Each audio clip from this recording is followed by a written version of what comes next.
私は言ってもいいの？俺が結婚してるということを周囲に知らせる必要があるからね。そうなのね。ただ美しい王女をあまり他の男どもの目には入れたくないのだけど。あらまあ。ではおやすみなさい。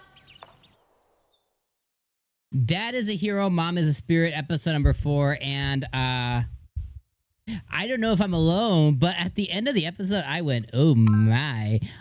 Ellen caught the eye of the prince. Now, don't quote me. I don't remember what the heck this guy's name was, this little boy's name was, but she caught the eye of the little prince. Basically, he went,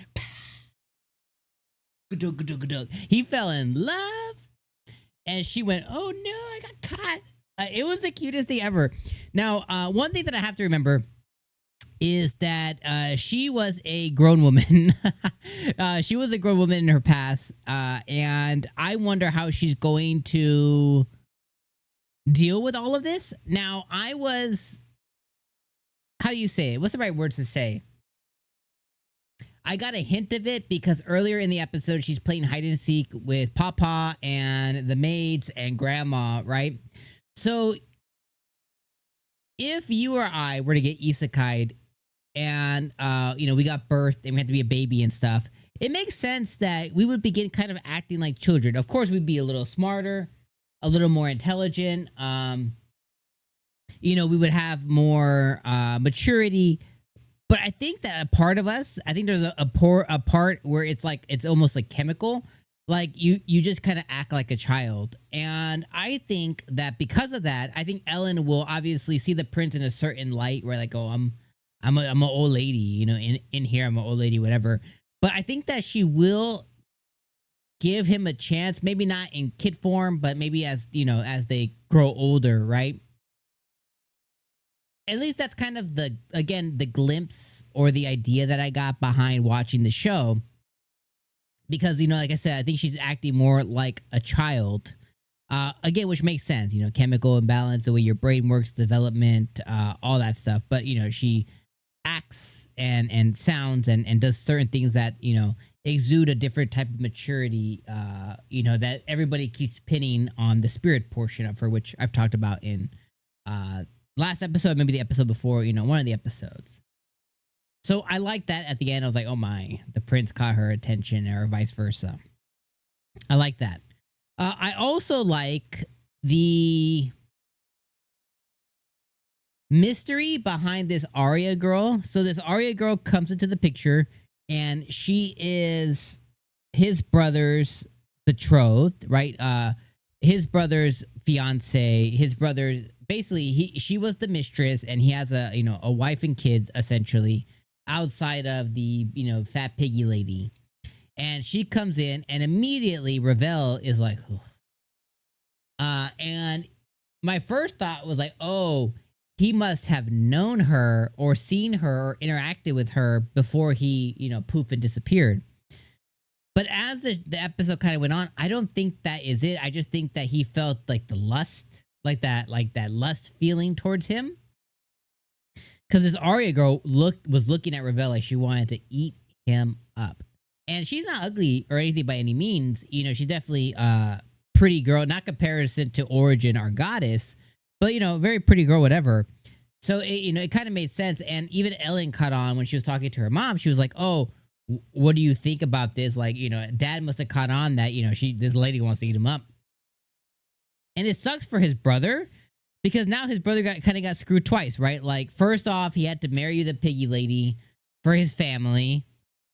And he had to kind of do it because his brother disappeared. So he had to kind of take one for the team, take one for the family.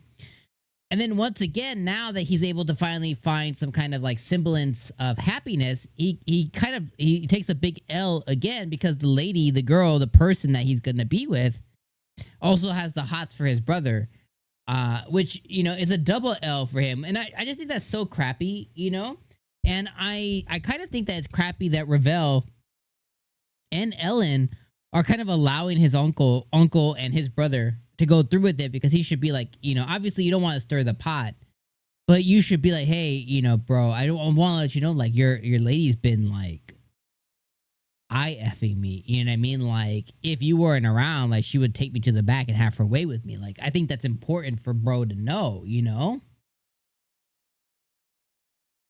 So I don't know. I felt really slighted by that. And, you know, at the end of the episode, there's some goddess intervention there, and Ellen steps in, and everything else that happened. But still, it's one of those things to where, man, I really feel like brother should have come, and, you know, he should have come and stepped in and, you know, let her know, or let his brother know of, like, yeah, you know what I mean? Like, maybe you don't marry her, or maybe we give her a little time in this new role of, you know, being the fiance, you know what I mean? Like, being the fiance, and seeing how, you know, where that leads and where that comes from, you know what I mean? Like, I don't know. I just kind of felt like a little weird about that as well. And I don't know. You guys let me know what you guys thought, but I kind of felt a little funky about that one. Outside of that, though, one thing I do want to recognize is one of the voice actors in this show. Her name is Takumi Ai. She's been a voice actor since before I was born, and she plays the role of Isabella in this show, which is the grandma.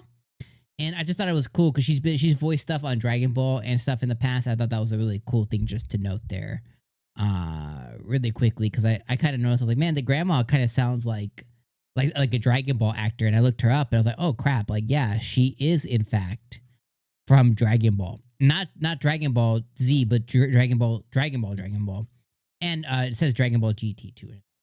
Anyways, all right, I'll leave you guys those thoughts. These episodes are 7 out of 10. I was entertained. I'm liking this show. I think it continues to do really, really well, and I can't wait to see on the intervention between the royal family and Ellen's family and what's going to happen here. So, yeah, can't wait to see what happens next now that the prince has caught her attention, or vice versa.